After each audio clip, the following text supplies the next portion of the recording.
What's good, everybody? It's Stories here. Today I'm coming at y'all with my Survivor Series 2022 review.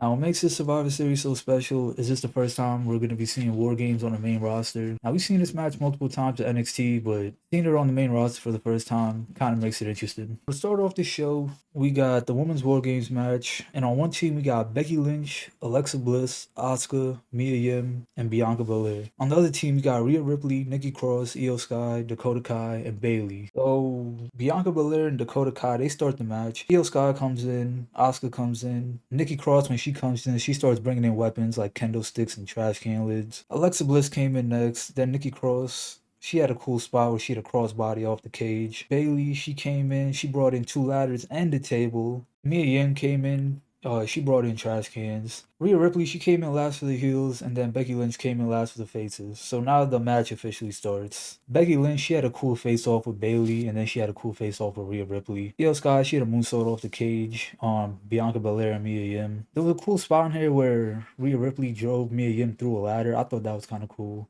And then the finish of this match was Becky Lynch. She climbed to the top of the cage and she had a leg drop on Dakota Kai and Io Sky, and she basically picked up the victory for her team. I don't really like when they introduce all kinds of weapons into a match like this because I feel like the whole point of the match is supposed to be the cage. But like some weapons are cool. I mean, it is what it is. The match is all right. It wasn't good or it wasn't bad. So moving on, we got AJ Styles versus Finn Balor. Finn Balor with the Judgment Day in his corner, AJ Styles with the original club in his corner.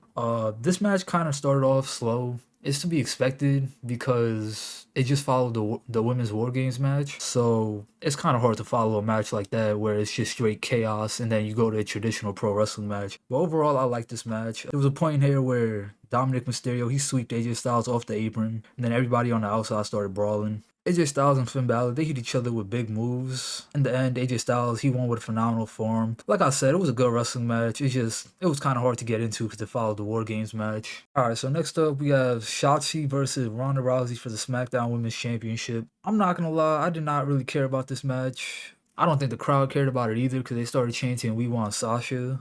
And if I'm being honest, I'm not really a fan of Ronda Rousey's pro wrestling. Like, she's a good fighter, but I just don't think she's a good pro wrestler. Anyways, so Shotzi, she has a spot in there where she jumps off the barricade onto Ronda Rousey and Shayna Baszler, who are in the crowd. They land on a bunch of fans. I guess that was cool. Not really.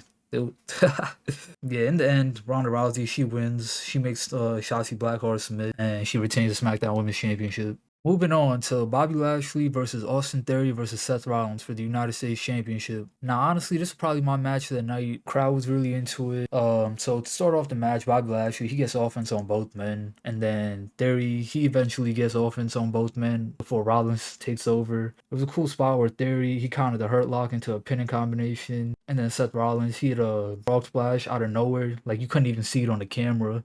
Like I said, the crowd, they was really into this match. So the finish of this match was Seth Rollins. He hits a superplex on Austin Theory. Then he goes for his signature Falcon's Arrow, but Bobby Lashley hit him with a spear, and that took both men out, which led to Theory falling onto Rollins. He gets the pinfall, and then we have a new United States champion, Austin Theory. This was a really good match. The finish shocked me, and I'm interested to see where they go with Austin Theory. So next up, we got the men's War Games match. But before I get to that, I want to talk about a recurring theme that was taking place throughout the show. And basically, you guys know what happened with Jey Uso and Sami Zayn, where Jey Uso caught Sami Zayn talking to Kevin Owens, and then Sami Zayn lied about it. So Jey Uso, he goes up to Roman Reigns while Roman is in his locker room. He basically tells Roman everything that happened with Sami Zayn about how he was talking to Kevin Owens and he lied to him. Roman's like, he's gonna look Sami Zayn in his eyes and he'll know where Sami's loyalty really lies. So he gets Paul Heyman to call Sami Zayn.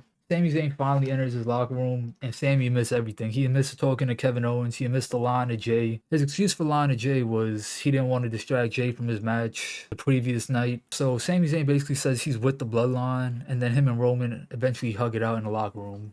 Before the War Games match actually takes place, Jey Uso comes back into Roman Reigns' locker room, and he's wondering what's the deal with Sami Zayn. Roman Reigns didn't really give him a straight up answer, so Jey Uso just kind of like assumed that Sami Zayn couldn't still be trusted, and you're gonna see that plays into the match later. So now it's finally time for the main event of Survivor Series 2022, which is the men's War Games match. We got the Brawling Brutes on one team, Drew McIntyre and Kevin Owens, versus the Bloodline, which is the Usos, Solo Sikoa, Sami Zayn, and the undisputed Universal Champion Roman Reigns. So Jey Uso and Butch, aka Pete Dunne, they start this match. Rich Holland, he comes in next, and Jey Uso is pretty much getting beaten down. When it comes time for the Bloodline to send in their next member, it looks like Jimmy Uso is about to go, but Roman actually stops him, and he decides to send Sami Zayn. So that just further plays into the storyline of Jey Uso and Sami Zayn having to get along. Sami Zayn, before he even enters the ring, he gets Sami Uso chance. During the match, Jey Uso still doesn't trust Sami Zayn. Drew McIntyre, he came in next, and he basically took control for the whole 3 minutes. When it came time for the Bloodline to send in a member, then Jimmy Uso came in, and he brought in 3 tables. There was a point in this match where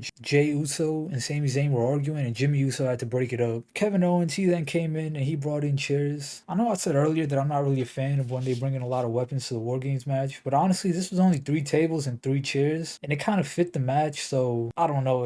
It's a difference, because earlier in the Women's War Games match, they brought in a whole bunch of weapons, but the ring just looked kind of sloppy and everything. There was a point in this match where Kevin Owens and Sami Zayn were about to face off, but it got broken up by Rich Holland. Solo Sikoa, he came in, then Sheamus came in for the faces. He came in last, actually, for the faces. Sami Zayn tried to keep him out, but Sheamus ended up getting in. And then Roman entered last for the Bloodline. So now the match officially starts. There was a cool spot in this match where the faces had the Bloodline wrapped up around the ropes. Each of the faces were punching their chest, so that looked cool. Jey Uso, he tried to super kick Butch, aka Pete Dunne, but Pete Dunne ducked and Jey Uso accidentally hit Sami Zayn. And then the crowd started chanting asshole, which I found funny. Now let's get to the good stuff. So Kevin Owens and Roman Reigns, they had a face-off. Kevin Owens ends up hitting a pop-up powerbomb and a stunner to Roman Reigns. Kevin Owens pins Roman Reigns, and as the referee is counting, Sami Zayn stops the ref before he could get to the 3 count. Sami Zayn then proceeded to hit Kevin Owens with a low blow, and then hit him with a haluva kick. And he let Jey Uso hit a splash on Kevin Owens for the victory. So the Bloodline ended up winning. And at first, Sami Zayn, he seemed like he was very upset with himself for what he did to his best friend Kevin Owens.